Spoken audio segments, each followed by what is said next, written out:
Hello friends, welcome to அத்தை சமையல். இன்றைக்கி நம்ம அத்தை சமையலில் என்ன பார்க்க போகிறோன்னா, மாங்காய் வச்சு ஒரு நல்ல பச்சடி பார்க்க போகிறோம். இது ரொம்ப நல்லாயிருக்கும், ரொம்ப டேஸ்ட்டாக இருக்கும். யார் யார் ப்ரெக்னெண்ட்டாக இருக்கிறாங்களோ அவங்க எல்லாருக்குமே இது ரொம்ப டேஸ்ட்டாக இருக்கும், எல்லாருக்குமே ரொம்ப பிடிக்கும். நீங்களும் உங்கள் வீட்டில் ட்ரை பண்ணி பாருங்கள். இந்த பச்சடி செய்கிறதுக்கு தேவையான பொருட்கள்: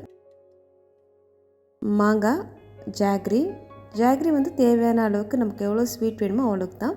தாளித்து ஊற்றுறதுக்கு கடுகு, எண்ணெய், கருவேப்பிலை, வரமிளகாய், சில்லி பவுட்ரு, இதான் நமக்கு தேவைப்படுது. இப்போ தோல் எல்லாத்தையும் நீக்கிட்டு இதை குட்டி குட்டியாக கட் பண்ணி குக்கரில் போட்டு ஒரு 3 விசிலுக்கு வேக வச்சிடலாம். நல்லா மசிகிற அளவுக்கு வேக வைக்கணும்.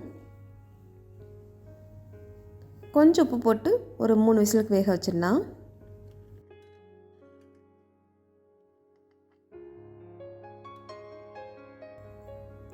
இப்போ 3 விசிலுக்கு அப்புறம் இது பாருங்கள் நல்லா குழஞ்சிருக்கு.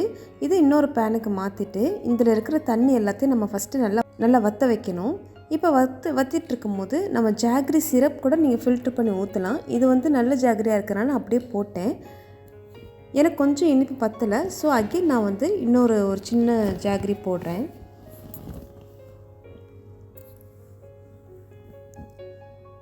இப்போ நல்லா கொதித்து வந்துட்டுருக்கும் போது நான் கொஞ்சம் 1 டீஸ்பூன் சில்லி பவுடர் போடுறேன். இன்னும் கொஞ்சம் கூட கம்மியாக கூட நீங்கள் போட்டுக்கலாம், காரம் வேண்டாம் அப்படின்னு நினச்சிங்கன்னா.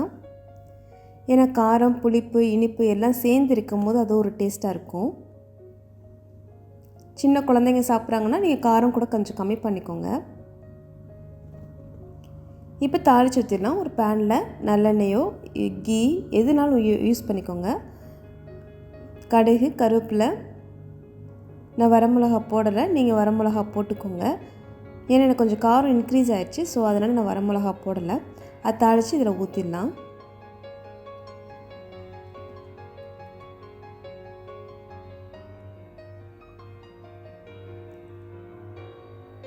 இப்போ இன்னும் நல்லா கொதிக்கட்டும்.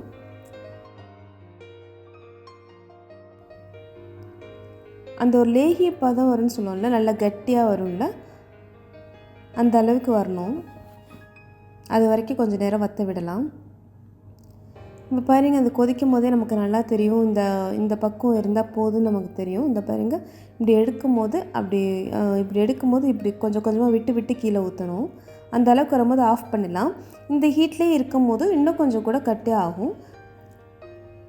ஸோ நீங்களும் உங்கள் வீட்டில் ட்ரை பண்ணுங்கள். இது ரொம்ப நல்லாயிருக்கும். உங்கள் வீட்டில் ட்ரை பண்ணி உங்கள் ஃபேமிலி கூட என்ஜாய் பண்ணுங்கள். இந்த வீடியோ பிடிச்சிருந்தால் லைக் பண்ணுங்கள், ஷேர் பண்ணுங்கள், சப்ஸ்கிரைப் பண்ணுங்கள். தேங்க்யூ.